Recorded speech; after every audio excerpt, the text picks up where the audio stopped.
Namaste and welcome to Bhoom of Bharat with Rama Shivkumar, bringing you a new update each week on GCC. I'm Rama Shivkumar, the founder CEO of SRK Game Changers. SRK Game Changers is a GCC consulting and services organization providing advisory and setup services across talent, business operations, and workplace solutions. We help up in advisory, setup, and the governance processes. We deliver customized, high performing global capability centers that drive AI and digital innovation. We leverage the expansive skilled talent pool which is available, and we are grooming the next generation leaders that's making GCC an indispensable part of the corporations. We provide tailor-made workplace solutions, building technology as a core. And thank you so much for a wonderful response, years for our last podcast. And this week we are got another exciting guest who doesn't need an introduction, and he's so much known into the industry.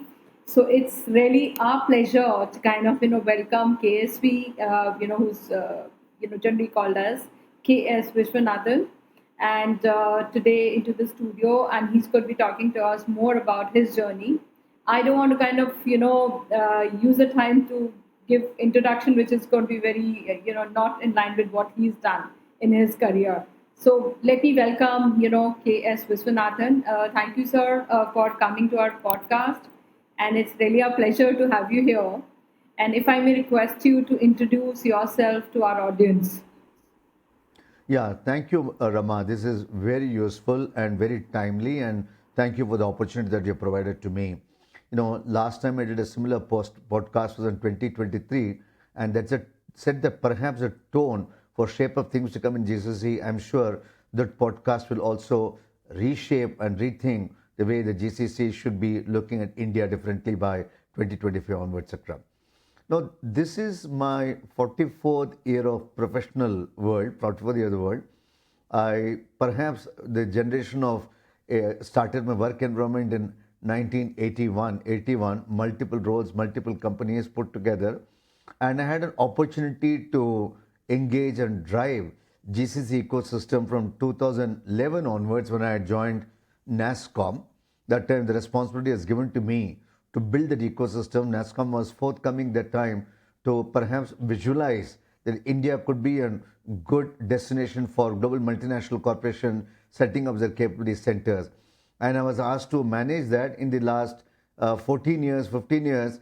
I've been anchoring, I will use the word, cause of GCCs in the country, perhaps propagating the growth of GCC in the country, both in traditional business process management and also in engineering R&D put together to make GCCs and India coexisting synonymous word for the future for global transformation.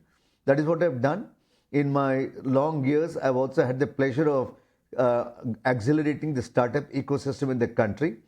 And post my superannuation at NASSCOM last April, I'm still plugged in to the growth of GCC ecosystem in the country, be it building the GCCs for value creation through the relevant talent coming in, preparing the GCCs to be ready for cyber security capabilities, preparing the GCCs for being the value creation through AI capabilities, and preparing the GCCs perhaps start looking, going beyond the 5 metro locations for growth to alternate locations or no emerging location to contribute to growth of another 10 locations in the country, just the way they've been engineering the growth of the initial 8 location GCC the last 40 years of existence.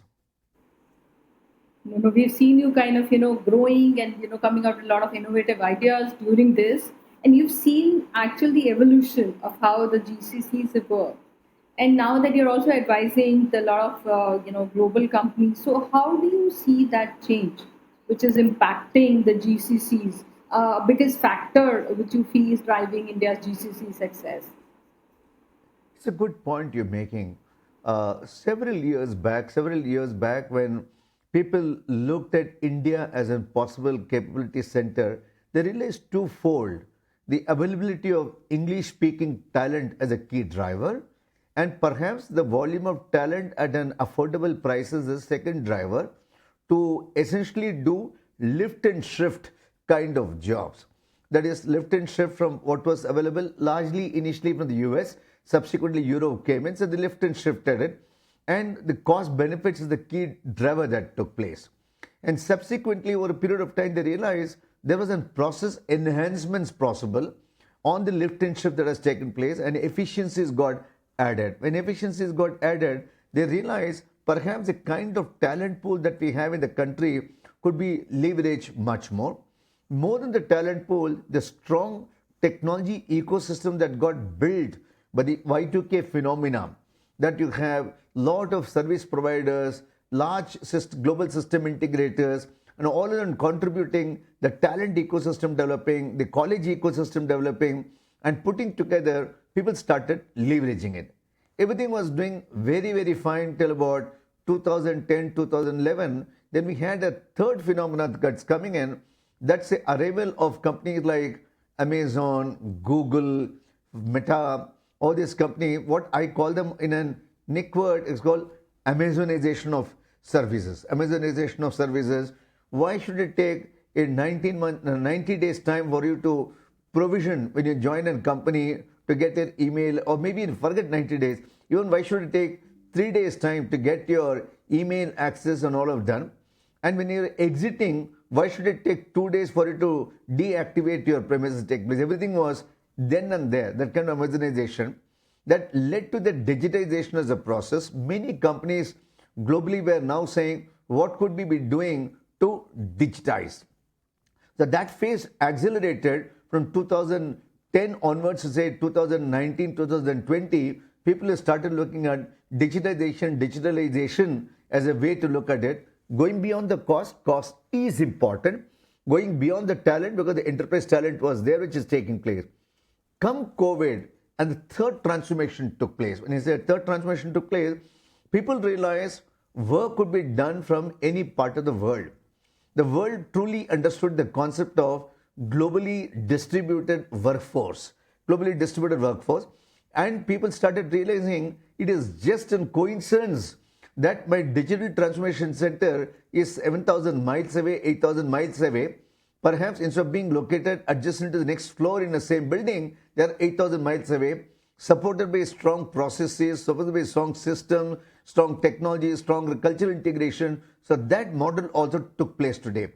Today, and when I'm talking about all these transitions took place, where people started looking at transition in terms of talent availability, the process of optimization availability, the workflows also shifted from traditional business processes to traditional technology to more and more of engineering and design, more in terms of AI capabilities, more in terms of cyber security capabilities, and all of them have transformed in the year post-COVID as to, if I don't get my digitization strategy done, if I don't get my prepare myself for the next big pandemic whenever happens, people started realizing it and building a digital capabilities from this part of India, and GCCs are leading that for the country across the vertical.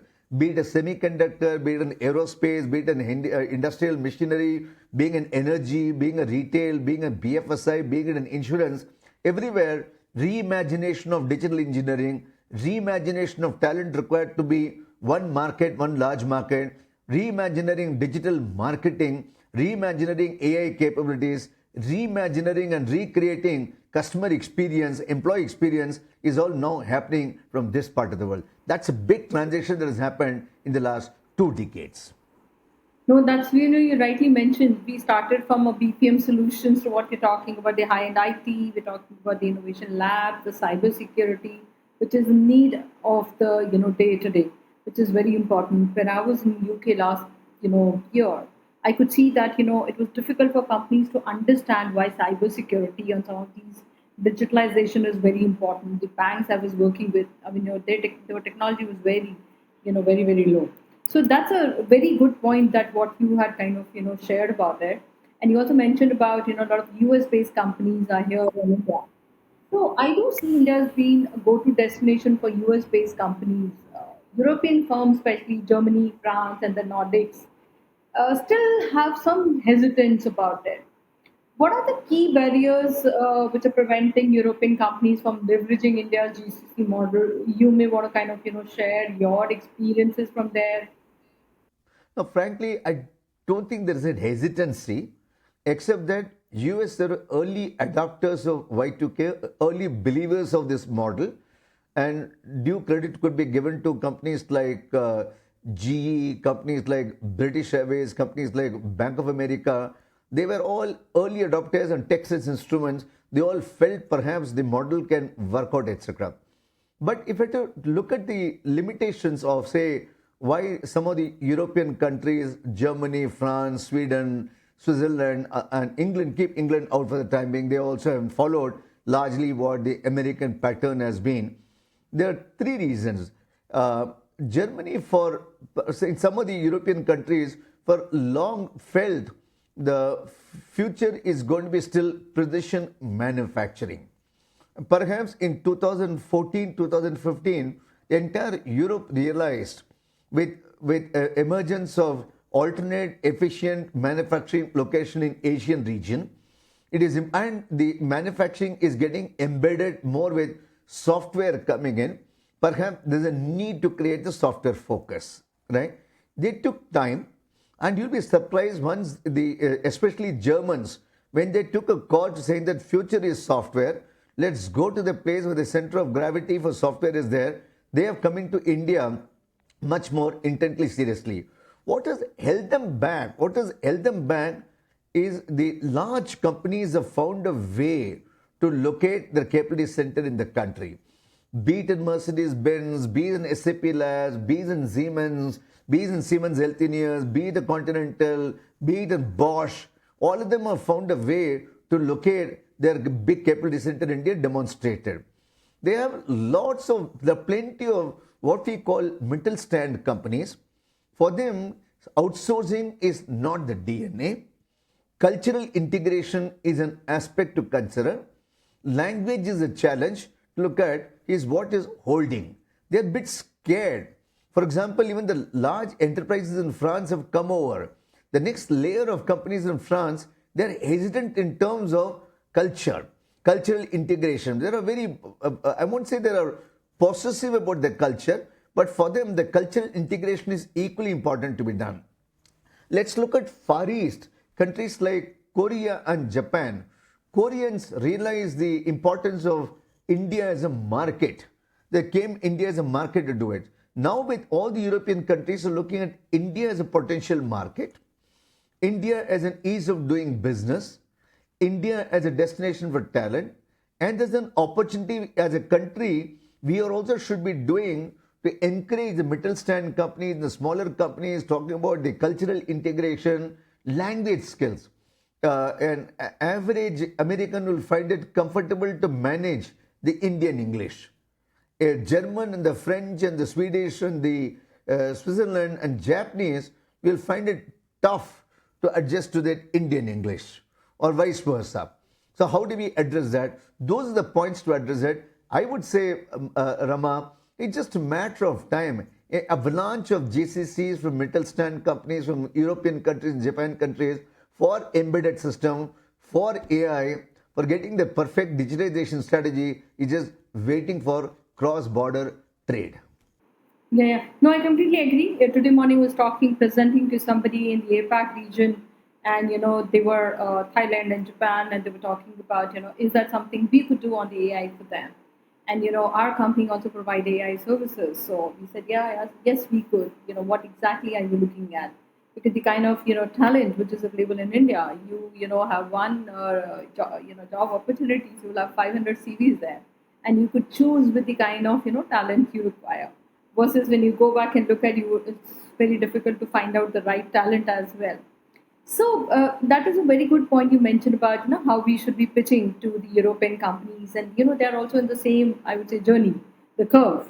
They are the curve which was these bigger companies were there 2 decades ago. But I also feel that the curve is going to be much I would say faster, because now that you also see larger companies like Siemens and Bosch and all those German companies working out of India, and smaller companies will certainly fall in place. What I was also kind of thinking about that there is also a very important system for us to look at it. How the India's ecosystem, government, industry, academia work together to attract more GCCs, as a part of your leadership role. What do you think you've seen? And uh, how can they work together? It's a great point you're making, Rama. Very great point. Need of the other, need of the hour, right? Multiple ways. Uh, uh, Good news in India, everything works very fast, agile. The not so good news in India is we work in disjointed way, right? If I had to trace back the growth of IT segment in the late 80s, right?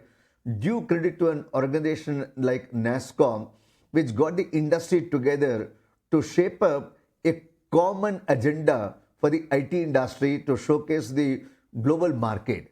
This is India. This is India. This is talent, etc. I'm saying today we have to articulate the GCC story in India is articulated differently by different stakeholders, differently to the pitches, right? And I would say very frankly here, the role that media has played, print media has played, in electronic media has played in the last 5 years to bring the GCC story up has been phenomenal. 5 years back, the GCC story in media has been played as back office. Look at the last 2 years. Everybody is talking about innovation, innovation, innovation. So the answer number one is how do we communicate that innovation capability and potential of GCCs in India, the kind of work that being done is one. The perception globally, while lot has happened, lot of improvement has happened, Government of India has done a phenomenal job and state government have done a phenomenal job on ease of doing business. The perception still exists globally. Perhaps it is cumbersome as a process to set up a company in India. Perhaps the documentation required for compliance for an LLC company is very high in India. If we can study and build together what is required to position, what is minimum required, government is thinking on those lines to put across what is required is second. And third, industry and academia is a good topic that Rama that you brought about. Industry, very frankly, the GCC as an industry today, for moving up the value chain, require good value talent, right? And the talent ecosystem India in many places are still working in their earlier model of compartmentalized discipline approach. What is required is an interdiscipline approach. Some of the large, newer private universities with reimagining technical education are doing that right now. So how do we create a visibility of this new private universities who are interdisciplinary curriculum, knowledge about them being available to the industry leaders to take advantage of, and some of the industry innovation problems using AI, sustainability, biotech, those areas, how is that made available as a knowledge forum to the academic institution to collaborate is second thing to do, which work is going on. I'm also happy driving some of this conversation put together. We have all the elements required for a good meal. It is just that cooking to the full satisfaction of the end eater is what we need to do. Last but not the least, this is exactly in a recent conference in the government, I told them, even from a government perspective, there is Ministry of Finance, which has got a big role to play. The Ministry of External Affairs has a good role to play. Ministry of Commerce has got a good role to play. Ministry of IT has IT and Electronics good role to play. The Ministry of Labor has got a good role to play, and also Niti Aayog has good role to play. If six of them can and the state governments if 6, 7 of them, the industry will be synthesized and put together a mission mode project. In next 3 years, we'll go after 1800 GCCs who are sitting on the fence to come to India. We will make it happen. Communicating one unified story, what is good for India, showcase the vision. Frankly, Rama, I'm deviating from here, but the vision of Viksit Bharat 2047 is so strong. So strong. The story of digital public infrastructure is so powerful. If somebody can articulate the digital public infrastructure, Viksit Bharat vision, how are we transforming, just story getting communicated unitedly in an integrated way, we have done the story. Everything else will fall in place.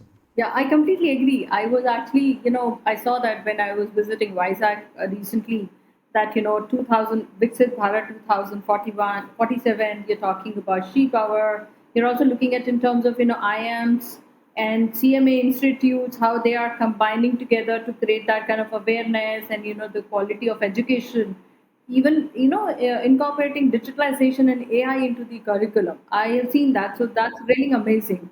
I sometimes feel the government is doing a lot. You rightly said, I think it's more of a coordination which is there, and once the coordination is in place, this is going to be. And that's what my next question was, that is there anything specific different that should be done for the mid-sized companies, but you already answered it, so that's really good part of it. And I would also say that we move from a service centers to more strategic hubs. So and this is going to definitely have a biggest impact in the next decade. Any European leadership moves that you see to India within the GCCs, that you've seen the leadership from outside India moving here? Have you seen any such kind of It's a changes? beautiful question, Rama. Beautiful question. The reason I'm saying this is interesting you ask this question.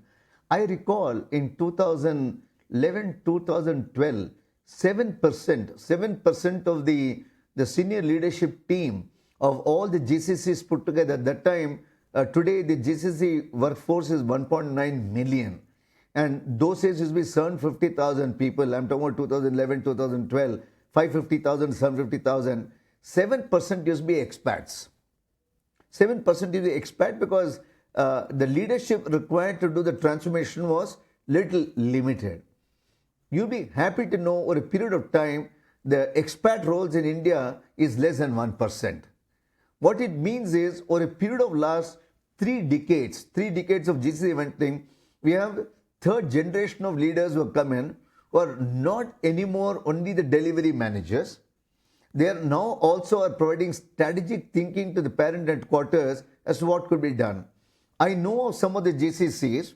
The leader in India has got an access to global CEO. They talk twice a year, direct conversation twice a year.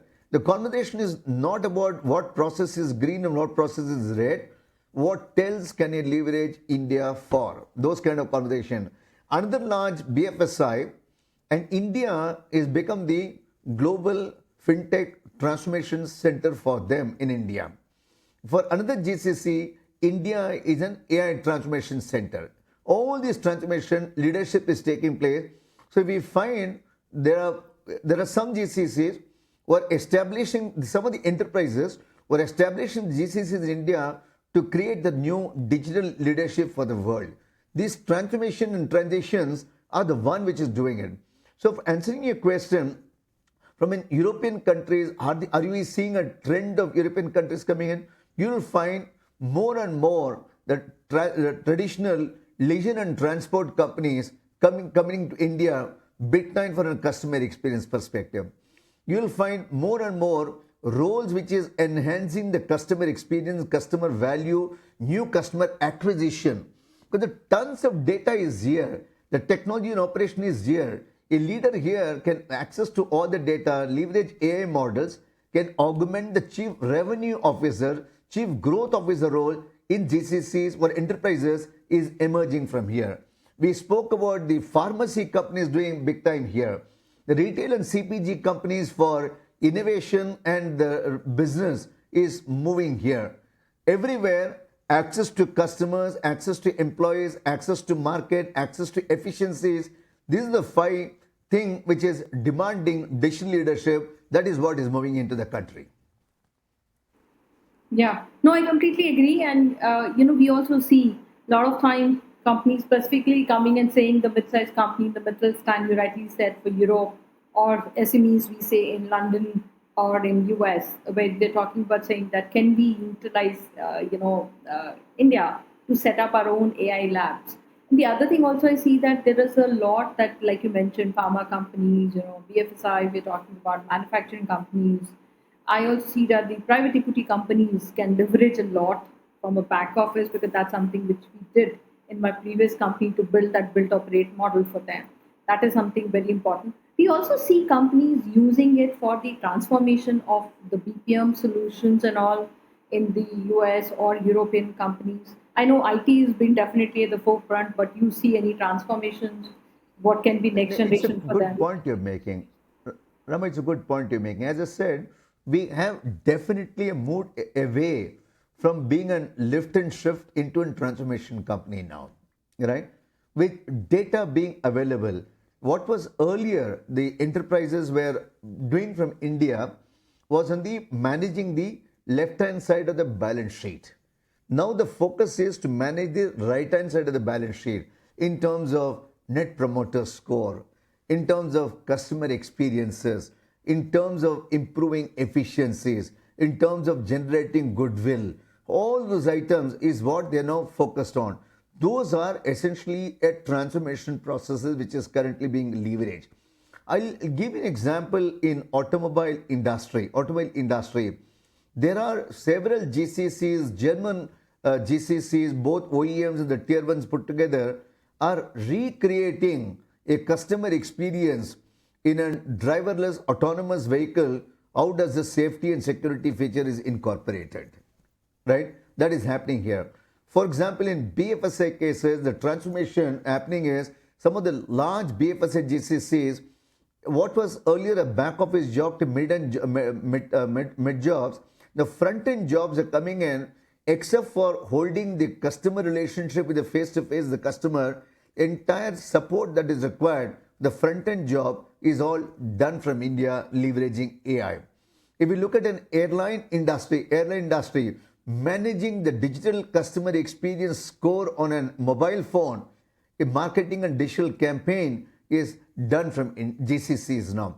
Those are the transformation. It's completely happened, especially as I said, Rama, earlier, post-COVID, this transformation is rapid. Everyone is in a hurry. Everyone is in a hurry. As one of the report that came in Times of India 3 days back, which says it is the mid-market companies, the companies with 300 million to say $1 billion company, they are accelerating the digital marketing experience and they want to kickstart it perhaps in 1 quarter's time in entire GCC model, what was earlier taking place 24, 36 months time to operationalize it. Yeah, yeah. No, I know that. And the customer experience, what the companies, GCCs are creating for their parent company is definitely, marvelous, awesome. Because, we as a customer also see a change. And, Casey, on a lighter side, how do you get all this energy of doing a lot of reading and then also having time?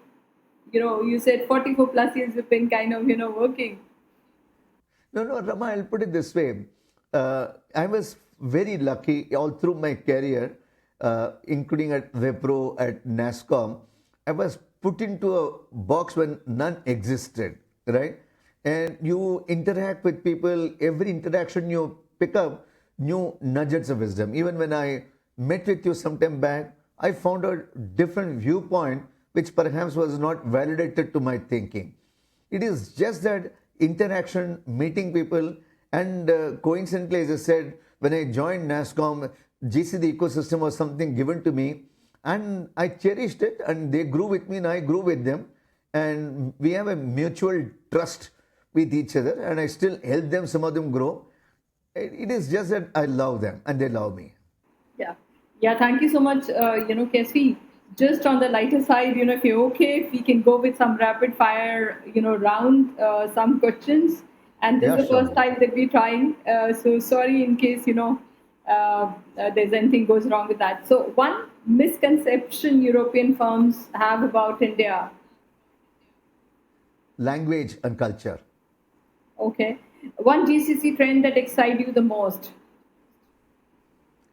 A Japanese GCC Rakuten. Your favorite pastime. My favorite pastime is solving Sudoku puzzles. Okay, thank you so much for this. And the last question, what I would say that, what one game-changing advantage that US companies get from India GCC model today that they did not had 5 years ago? This is something maybe you want to share your experience or something that will be really wonderful for the audience. Very interesting, Rama. This is an interesting question. In 2019, 2021, many times the GCCs came to India for fear of missing out. In 24, 25, It's fear of getting obsolete, right? That's a transition this country has made to make the global enterprises successful, right? From my experience, what I find is the best is yet to come. The best is yet to come. I think I'm still saying the model of 2010 is relevant, but continuous updation, upgradation is required. And as called out by you, it's a time perhaps all the ecosystem players come together, join together, sell one story of GCC model from India, leverage one another, create that opportunity that in the next 5 years, we own today 45% of global GCC market share in the world in India. The 45 becomes 50%, undisputed.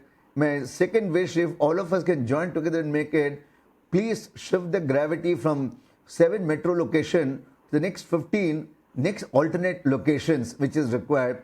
Each state has got 3 options. Karnataka could be Mysore, Mangalore, Belgaum, and Hubli, Dharwad. Madhya Pradesh could be Indore, Bhopal. Lucknow and Allahabad could be from UP. Vishakhapatnam in Andhra Pradesh, maybe additional Warangal in Telangana. We just have an opportunity to go beyond the current 8 location, make this country GCC as one of the rock solid bed for Viksit Bharat 47, our aspirations. I can see the passion when you're talking about and in the dream which you have for how GCCs can be done, and in your current role also there's a lot that you're trying to do to get all the I would say people together, the academia, the government and the regulations together. Any last message you would want to kind of give it to the existing GCCs which are there? How is that they could help to create that I, I, brand I I image? think I think it's important. I think not only GCCs, the current country ecosystem, our tech ecosystems in 80s and 90s and perhaps even in 2000 got created with global system integrators in mind. That they will hire people, they will train people, they'll deploy people for technology job. For a period of time, they get focused on say domain knowledge and pick it up. It has worked extremely well in the bench concept, training concept, etc., etc., etc. Academic ecosystem also was geared up to produce, am I using wrong word, to talent for that environment. Things are changing.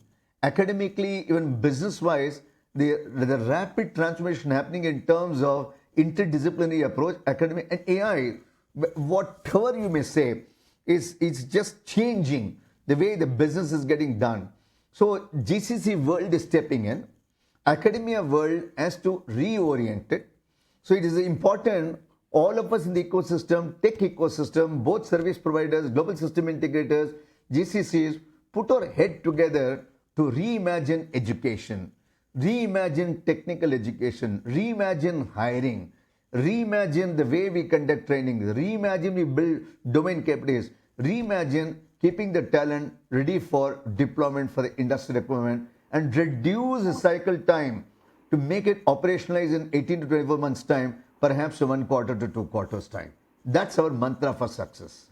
No, thank you so much for the success. And the way you talk about, it has still has to come. The best is still has to come. And how do we leverage the entire ecosystem and the academia and the way the existing GCCs can work and the using the I would say tier two, places where we could set up. And My request generally, is don't use the word tier 2. New location, new urban location, nothing yeah, called new tier 2. locations Some that of the we should kind set of up. Yeah, Yeah, some of yeah. the conversation I hear on AI in Indore will perhaps beat some of the conversation you'll get in Hyderabad. Yeah, yeah, I completely agree. And I go back, I would say 2013 or so, when I was working with Tata PSS, and had an opportunity to kind of speak to the I would say the Tata management and the board, and they told us to open the call centers to cater to Aadhaar, all Indian languages. And Munnar was a cowshed which got Correct. converted to for Tamil and Malayalam language. So if this could be done in that time, and we Correct. supported the entire Aadhaar ecosystem. So this is something which is just a piece of the cake, I would say that, and something which can be easily done because we have all the infrastructure which As can be done. Nandan Nilekani says, don't plan any growth plan in India on linear basis. Please go for non-linear growth. Yeah, That yeah. is India. Yeah. No, that's India. I completely say that. And so, KSV, we are done with the questions. Is there anything else specific you wanted to kind of share with the audience? No, no, I am We've saying been, this is to the uh, young boys and girls. There are enough and more enough young boys and girls coming into the workforce system, etc. Uh, Take work seriously. There is enough and more quality and innovation and different kind of job coming down to India for you to experiment with. And again, I'm saying leverage, build business knowledge, domain knowledge, fairly young in your age, show a strong work attitude. You will reach and you will be the leader for leading the next generation of enterprises in India to make us really proud by 2047. no, thank you so much, KSV. I think, the audience is really thrilled with so much of knowledge that you have kind of, shared. In fact, I have learned a lot from this session. So, once again, thank you so much for Thank you coming so to much. our Thank you for the listing. opportunity, Rama, again. Yeah. And for the audience, thank you so much for tuning into this special episode of Boom of Bharat. Don't forget to subscribe for more insights on the ideas and innovations shaping our world. If you have any thoughts or stories to share on this topic, we would love to hear from you. You could connect with me on LinkedIn, SRK Game Changers, or drop your question on our website, srkgamechangers.com. Until next time, namaste from Boom of Bharat.